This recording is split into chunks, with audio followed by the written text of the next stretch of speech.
नमस्कार दोस्तों, कैसे हैं आप लोग। कल आप लोग को वीडियो दिए थे उड़ीसा राज्य के बारे में कि उड़ीसा के क्या बंदरगाह है, उड़ीसा की कौन सा जलप्रपात है, उड़ीसा में कौन सी झील है, वहाँ की कौन सा लोक नृत्य है, वहाँ की कौन सा फेस्टिवल है, वहाँ के मुख्यमंत्री वर्तमान कौन है। यह सभी बातों पर चर्चा हम किए थे। तो आज उसी से लेकर के हम ऑब्जेक्टिव क्वेश्चन आए हैं कि जो आप क्वेश्चन एक बार पढ़ लिए हैं तो उससे संबंधित जो है ऑब्जेक्टिव क्वेश्चन एक बार कर ले।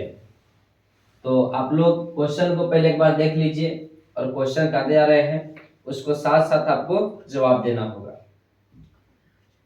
पहला क्वेश्चन है, चांदीपुर कलाम द्वीप जो है, यह चांदीपुर कलाम द्वीप किसके लिए प्रसिद्ध है। चांदीपुर, तो चांदीपुर कलाम द्वीप जो है यह प्रसिद्ध है, वहां से मिसाइलों का प्रक्षेपण होता है। तो इसका आंसर हो जाएगा मिसाइल, मिसाइल के लिए प्रसिद्ध है, मिसाइल हो जाएगा, मिसाइल के लिए प्रसिद्ध है। अब क्वेश्चन है, कोणार्क के सूर्य मंदिर का निर्माण किसने किया था। तो नरसिंह देव प्रथम ने किए थे। कोणार्क के सूर्य मंदिर का निर्माण जो किए थे यह नरसिंह देव प्रथम ने किए थे, नरसिंह देव प्रथम ने किए थे। नरसिंह देव प्रथम जो है यह कोणार्क के सूर्य मंदिर का निर्माण किए थे। गोवर्धन पीठ कहाँ स्थित है। तो गोवर्धन पीठ जो है उड़ीसा में स्थित है। गोवर्धन जो है यह पीठ कहाँ है, तो उड़ीसा में स्थित है। 3 क्वेश्चन का भी जवाब। चांदीपुर कलाम द्वीप जो है प्रसिद्ध है किसके लिए, तो यह चांदीपुर से मिसाइलों का प्रक्षेपण होता है, तो मिसाइल के लिए प्रसिद्ध है। एग्जाम में आपको क्वेश्चन दे देगा चांदीपुर किसके लिए प्रसिद्ध है, मिसाइलों के लिए है। कोणार्क का सूर्य मंदिर का निर्माण किसने करवाया था, नरसिंह देव प्रथम ने करवाया था। गोवर्धन पीठ जो है कहाँ स्थित है, उड़ीसा में है। चावल अनुसंधान संस्थान जो है, यह चावल अनुसंधान संस्थान जो है कटक उड़ीसा में स्थित है, कटक उड़ीसा में। चावल अनुसंधान संस्थान कहाँ है, कटक उड़ीसा में। उसके बाद है बारामती स्टेडियम, उड़ीसा का एक स्टेडियम है जो वहां का फेमस स्टेडियम है, बारामती स्टेडियम। और बारामती स्टेडियम जो है यह भारत के राज्य उड़ीसा में है, उड़ीसा में है बारामती स्टेडियम। उसके बाद है नेक्स्ट क्वेश्चन कि हीराकुंड बांध कहाँ है। हीराकुंड बांध, तो आप लोग जानते हैं कि हीराकुंड बांध महानदी पर है, और महानदी पर है तो किस राज्य में है, उड़ीसा में है। इसका आंसर हो जाएगा उड़ीसा, उड़ीसा आंसर हो जाएगा। नेक्स्ट क्वेश्चन है, राउरकेला प्रसिद्ध है किसके लिए। राउरकेला, राउरकेला जो है यह किसके लिए प्रसिद्ध है। तो राउरकेला जो प्रसिद्ध है इस्पात उद्योग के लिए प्रसिद्ध है। यहाँ पर इस्पात उद्योग के कारखाने हैं, यह जो है इस्पात उद्योग के लिए प्रसिद्ध है, इस्पात उद्योग के लिए जो है राउरकेला प्रसिद्ध है। उसके बाद उड़ीसा उच्च न्यायालय का स्थापना कब हुआ था। उड़ीसा में अपना खुद का एक उच्च न्यायालय भी है, और यह उच्च न्यायालय का स्थापना जो हुआ था, उड़ीसा उच्च न्यायालय का स्थापना 1948 में हुआ था, 1948 में। उड़ीसा उच्च न्यायालय स्थापना कब हुआ, 1948 में हुआ था। नेक्स्ट क्वेश्चन, किस झील में झींगा मछली का पालन होता है। झींगा मछली जो है यह पलाता है कौन से झील में। तो यह झींगा मछली का जो पालन होता है चिल्का झील में होता है, चिल्का झील में झींगा मछली का ही पालन होता है। और चिल्का जो झील है यहाँ पर नौसेना का भी प्रशिक्षण केंद्र है, और यह चिल्का झील उड़ीसा राज्य में है। इस झील में जो है नौसेना का प्रशिक्षण होता है और झींगा मछली का भी पालन होती है चिल्का झील में, जो भारत का सबसे बड़ा तटीय खारे पानी का या लैगून झील कहेगा तो वह झील है कौन, चिल्का झील। लैगून झील भी कहेगा तो कौन, चिल्का झील है। उसके बाद भीतरकनिका राष्ट्रीय उद्यान किस राज्य में है। भीतरकनिका नेशनल पार्क है, उड़ीसा में 2 नेशनल पार्क है, एक है सिमलीपाल राष्ट्रीय उद्यान और दूसरा है भीतरकनिका राष्ट्रीय उद्यान। और दोनों के दोनों जो है यह है उड़ीसा राज्य में ही, उड़ीसा में है। भीतरकनिका 2 वहां नेशनल पार्क है, भीतरकनिका और सिमलीपाल। नेक्स्ट क्वेश्चन है 12 नंबर में, उड़ीसा में कौन सा टाइगर रिजर्व है। टाइगर रिजर्व, बाघों का रहने का घर, टाइगर रिजर्व। उड़ीसा में कौन सा टाइगर रिजर्व है। तो उड़ीसा में जो है टाइगर रिजर्व है यह सिमलीपाल टाइगर रिजर्व है, सिमलीपाल टाइगर रिजर्व। उड़ीसा में कौन सा टाइगर रिजर्व है? Similipal tiger reserve. तो 10 क्वेश्चन अगर पढ़े होंगे तो आपको क्वेश्चन याद हो गया होगा। एक बार फिर से रिपीट करवा दें। चांदीपुर कलाम द्वीप किसके लिए प्रसिद्ध है? मिसाइल के लिए। कोणार्क का सूर्य मंदिर का निर्माण किसने किया? नरसिंहदेव प्रथम ने। गोवर्धन पीठ कहाँ है? उड़ीसा में। चावल अनुसंधान संस्थान केंद्र कहाँ है? कटक में है। बारामती स्टेडियम कहाँ है? उड़ीसा में। हीराकुंड बांध जो है यह कहाँ है? तो उड़ीसा में है। राउरकेला प्रसिद्ध है किसके लिए? इस्पात उद्योग के लिए।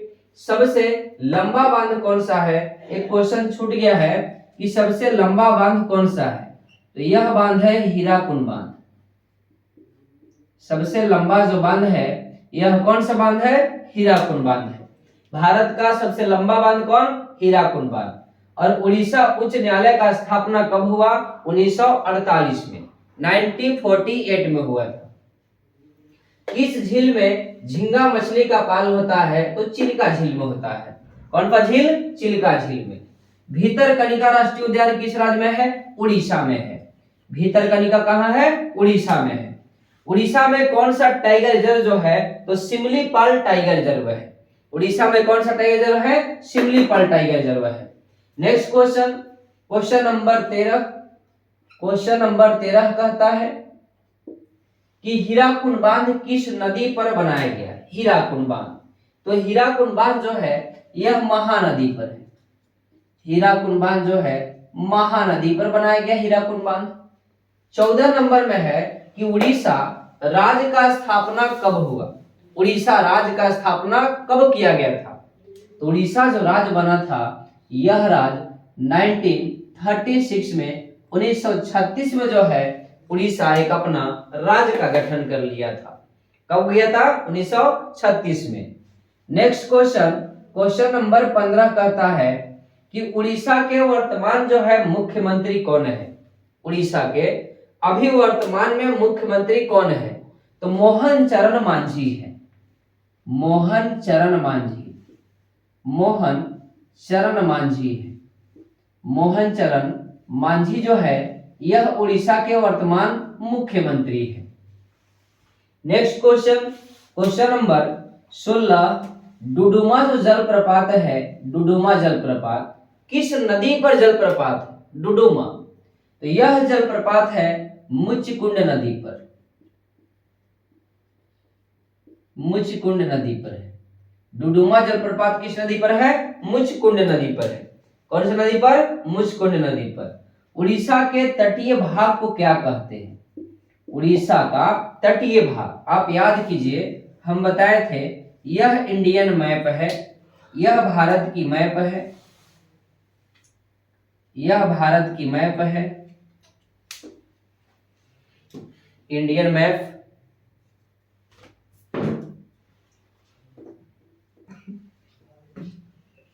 यह इंडियन मैप है और यह भारत के दक्षिणी इलाका है, दक्षिणी भाग है भारत का, इंडियन मैप का। और यह इंडियन मैप में जितने भी भारत के राज्य तटीय भाग में है, इस समुद्र तट है, समुद्र तटीय भाग, समुद्र तटीय भाग। और समुद्र के तट रेखा में इधर वाला जो भाग है इसको बोलते हैं अरब सागर, ये अरब सागर है। और यह जो है बंगाल की खाड़ी है, बंगाल की खाड़ी है। और यह भारत के टोटल जो कुल राज्य है जो तट रेखा पर है, तट रेखा कहे तो समुद्र के तट पर है, तो भारत के कुल जो है 9 ऐसे राज्य है जो समुद्री तटीय भाग में है। समुद्र के तट पर जो है, समुद्र के तट पर जो है यह जो है भारत के 9 राज्य है जिसे हम तटीय राज्य कहते हैं, तटीय राज्य कहते हैं। और वह 9 राज्य कौन कौन है तटीय राज्य? तो सबसे पहले तटीय राज्य है गुजरात, गुजरात है। गुजरात के बाद है दूसरा तटीय राज्य है वह है महाराष्ट्र, महाराष्ट्र है। तीसरा तटीय राज्य है वह है गोवा, गोवा। गोवा के बाद जो है चौथा तटीय राज्य जो है यह है गोवा के बाद है कर्नाटक, कर्नाटक है, कर्नाटक। उसके बाद है कर्नाटक के बाद जो तटीय राज्य है वह है केरल राज्य। केरल। केरल के बाद जो है अगला तटीय राज्य वह है तमिलनाडु। तमिलनाडु। तमिलनाडु के बाद तटीय राज्य है आंध्र प्रदेश। आंध्र प्रदेश के बाद तटीय राज्य है उड़ीसा। और उड़ीसा के बाद तटीय राज्य है पश्चिम बंगाल यानी वेस्ट बंगाल। तो यह भारत के जो है 9 राज्य है जो तट रेखा पर है। गुजरात, महाराष्ट्र, गोवा, कर्नाटक, केरल। इधर हो गया 5 राज्य और 4 हो गया इधर तमिलनाडु, आंध्र प्रदेश, उड़ीसा, पश्चिम बंगाल। तो उड़ीसा का जो भाग तट रेखा से लग रहा है समुद्र तट से, इतना बताने का रीजन यहाँ था उड़ीसा के तटीय भाग को क्या कहते हैं। तो उड़ीसा का जो तटीय भाग से लग रहा है यानी जो समुद्र रेखा पे लग रहा है इसको हम कहते हैं उत्कल तट। उत्कल तट कहते हैं। क्या कहते हैं? उत्कल तट कहते हैं। उसी तरह से गुजरात से महाराष्ट्र तक का एरिया है इसे हम कोकण तट कहते हैं। गुजरात से महाराष्ट्र तक के एरिया को कोकण तट कहते हैं। कोकण तट कहते हैं। गुजरात जो है गुजरात के तटीय भाग को जो है महाराष्ट्र गोवा तक कोकण कहते हैं और गुजरात के तटीय भाग को जो है यह काठियावाड़ या फिर सौराष्ट्र तट कहते हैं। काठियावाड़ या सौराष्ट्र तट कहते हैं या सौराष्ट्र तट कहते हैं। सौराष्ट्र तट कहते हैं। और महाराष्ट्र से गोवा तक का जो भाग है इसे हम कोकण तट कहते हैं। कोकण तट। महाराष्ट्र से गोवा तक के तटीय भाग को कहते हैं कोकण तट कहते हैं। क्या कहते हैं? कोकण तट कहते हैं। कर्नाटक के तटीय भाग जो है इसे हम केनरा तट कहते हैं। केनरा तट कहते हैं। कर्नाटक के जो है यह तटीय रेखा को केनरा तट कहते हैं। केरल का जो तटीय भाग है इसे हम मालाबार तट कहते हैं। मालाबार तट कहते हैं। इसे मालाबार तट कहा जाता है। मालाबार तट कहते हैं। तमिलनाडु के तटीय भाग जो है इसे हम कोरोमंडल तट कहते हैं। कोरोमंडल तट कहते हैं। तो यहाँ तटीय भाग कह रहा था उड़ीसा के तटीय भाग को क्या कहते हैं? तो उड़ीसा के तटीय भाग को उत्कल तट कहते हैं। उसी तरह गुजरात के तटीय भाग को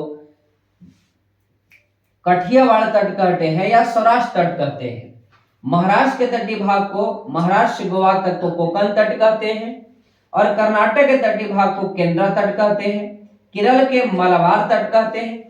तमिलनाडु के कोरोमंडल तट कहते हैं। पश्चिम आंध्र प्रदेश जो है आंध्र प्रदेश के तटीय भाग को जो है इसे आंध्र प्रदेश के तटीय भाग को उत्तरी सरकार तट कहते हैं। उत्तरी सरकार तट। उत्तरी सरकार तट कहते हैं। उत्तरी सरकार। उड़ीसा के तटीय को उत्कल कहते हैं और पश्चिम बंगाल के तटीय भाग को बैगा तट कहते हैं। बैगा तट कहा जाता है। यह सभी तटीय भाग है। आपको एग्जाम में एक नया क्वेश्चन पूछ देगा कि कौन से तटीय रेखा को क्या कहा जाता है, क्योंकि दरोगा का एग्जाम है। तो भारत के 9 ऐसे राज्य हैं जो समुद्र के किनारे पर है, तट रेखा से लगता है। टोटल कितने राज्य? 9 राज्य। और वह तटीय भाग को कहते क्या है? तो गुजरात के तट को कहते हैं काठियावाड़ सौराष्ट्र, महाराष्ट्र के और गोवा के तट को कोकण तट कहते हैं, कर्नाटक के तट को केनरा तट कहते हैं। उसी तरह केरल के तट को जो है मालाबार तट कहते हैं। और यह पूरा पश्चिमी इलाका है, पश्चिमी तटीय भाग बोलते हैं, इसको बोलते हैं पूर्वी तटीय भाग। और पश्चिमी तटीय भाग में सबसे बड़ा तटीय भाग है वह है मालाबार तट। कौन सा? मालाबार तट। तमिलनाडु के तटीय भाग को कहते हैं कोरोमंडल। क्या बोलते हैं? कोरोमंडल। आंध्र प्रदेश के तटीय भाग को उत्तरी सरकार तट कहते हैं। उड़ीसा के तटीय भाग को उत्कल तट कहते हैं और पश्चिम बंगाल के तटीय भाग को बैगा तट कहते हैं। तो क्या आपको यहां से तटीय भाग भी याद हो गया होगा? एक बार पूछे हम, बताइए आप। गुजरात के तट को काठियावाड़ या सौराष्ट्र कहते हैं, महाराष्ट्र के तटीय भाग को कोकण कहते हैं और गोवा के भी तटीय भाग को कोकण कहा जाता है। उसी तरह कर्नाटक के तटीय भाग को केनरा कहते हैं। कर्नाटक के तटीय भाग को केनरा कहते हैं। केरल के तटीय भाग को मालाबार तट कहते हैं। कौन सा तट? मालाबार। तमिलनाडु के तटीय भाग को जो है कोरोमंडल तट कहा जाता है, कोरोमंडल तट कहते हैं।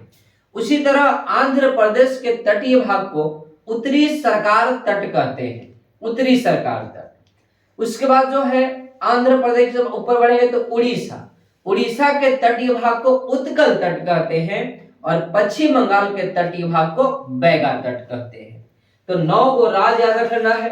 5 राज भारत के अरब सागर से लगता है और 4 तटीय भाग जो है बंगाल की खाड़ी से लगता है। ये भी बात को याद रख लेना है। अब आइए नेक्स्ट क्वेश्चन में आते इधर। चलिए, तो उड़ीसा के तटीय भाग को क्या कहते हैं? उत्कल तट। उड़ीसा से सवाल आया तटीय भाग से, तो पूरा हम तटीय भाग को बता दिए। यहाँ पर व्हीलर द्वीप, व्हीलर द्वीप जो है इसका वर्तमान नाम क्या है? तो अब्दुल कलाम द्वीप कर दिया गया है। इसका वर्तमान नाम जो है अब्दुल कलाम द्वीप कर दिया गया, अब्दुल कलाम द्वीप कर दिया गया है। राउरकेला इस्पात संयंत्र का स्थापना जो है, राउरकेला इस्पात संयंत्र जो है इसकी स्थापना कब हुआ था? तो हम कल बताए थे कि राउरकेला इस्पात संयंत्र का स्थापना जर्मनी के मदद से ब्राह्मणी नदी के तट पर स्थापना 1959 ईस्वी में हुआ था, 1959 में। तलचर, तलचर जो है यह उड़ीसा का जगह तलचर किसके लिए प्रसिद्ध है? तो हम कल बता चुके थे कि तलचर जो है कोयला उत्पादन के लिए प्रसिद्ध है। यहां से कोयला का उत्पादन होता है तलचर से, तो कोयला के लिए प्रसिद्ध है। क्वेश्चन नंबर 21 कहता है कि भारत में सबसे बड़ा खारे पानी का तटीय झील कौन है? तो एक बार नहीं 10 बार बता चुके हैं कि सबसे बड़ा खारे पानी का तटीय झील चिल्का झील है। और भारत का सबसे बड़ा अगर लैगून झील भी कहेगा तो वह है चिल्का झील ही। सबसे बड़ा लैगून कहे या अनूप झील भी कहेगा तो वह सबसे बड़ा लैगून झील हो जाएगा कौन? चिल्का झील। नेक्स्ट क्वेश्चन, उड़ीसा में कौन सा बंदरगाह है? बंदरगाह जहां से विदेशों में आयात निर्यात सामानों को जहाज के रास्ता से होता है, वह बंदरगाह जो है उड़ीसा में कौन सा बंदरगाह है? तो वह है पारादीपीय बंदरगाह। पारादीपीय बंदरगाह जो है यह उड़ीसा का बंदरगाह है। उड़ीसा में कौन सा फेस्टिवल मनाया जाता है? तो नुआखाई जो है वहां का फेस्टिवल है, नुआखाई। नुआखाई जो है यह उड़ीसा का त्योहार है, फेस्टिवल है। चलिए, तो यह क्वेश्चन हो गया 23। तो कल हम पढ़ाए जिससे 23 क्वेश्चन आज जो है ऑब्जेक्टिव करवा दिए और उड़ीसा राज्य से उम्मीद है क्वेश्चन आपको छूटेगा नहीं। एक बार जहां आप लोग नोट्स किए होंगे इस सभी पॉइंट को वहां पर ऑब्जेक्टिव के रूप में लिख लेंगे साथ ही साथ। और साथ ही साथ अभी तटीय भाग हम बताएं कि भारत के दक्षिण में तटीय जो भाग है जो समुद्र से लगता है, जिसमें से 5 राज्य अरब सागर से लगता है, 4 राज्य जो है बंगाल की खाड़ी पर लगता है। 5 राज्य अरब सागर से कौन कौन लगता है? तो सबसे ऊपर गुजरात, उसके बाद महाराष्ट्र, उसके बाद गोवा, गोवा के बाद कर्नाटक, कर्नाटक के बाद केरल। ये 5 गो अरब सागर से। 4 गो इधर जो हो जाएगा जो पूर्वी तट का राज्य है वह चारों के चारों राज्य जो है बंगाल की खाड़ी से। कौन कौन? तो तमिलनाडु, तमिलनाडु के ऊपर आएंगे तो आंध्र प्रदेश, उसके ऊपर आएंगे तो उड़ीसा, उड़ीसा के ऊपर आएंगे तो पश्चिम बंगाल। अब जितने भी राज्य समुद्र से लग रहा है उस समुद्र रेखा के तट जो है जो समुद्र पर लगता है उसको कहते क्या है? तो गुजरात के तट को कठियावाड़ या सौराष्ट्र कहते, महाराष्ट्र से गोवा के तट को कोकण कहते, कर्नाटक को किनारा कहते, उसके बाद जो है केरल को मालाबार कहते हैं, तमिलनाडु को कोरोमंडल कहते हैं, आंध्र प्रदेश को उत्तरी सरकार तट कहते हैं और उड़ीसा को उत्कल कहते हैं, पश्चिम बंगाल को बैगा तट कहते हैं। तो आज का वीडियो कैसा लगा एक बार कमेंट करके बताएंगे और फिर मिलते हैं नेक्स्ट वीडियो में नेक्स्ट राज्य को लेकर के। आज का क्लास यही तक। जय हिंद।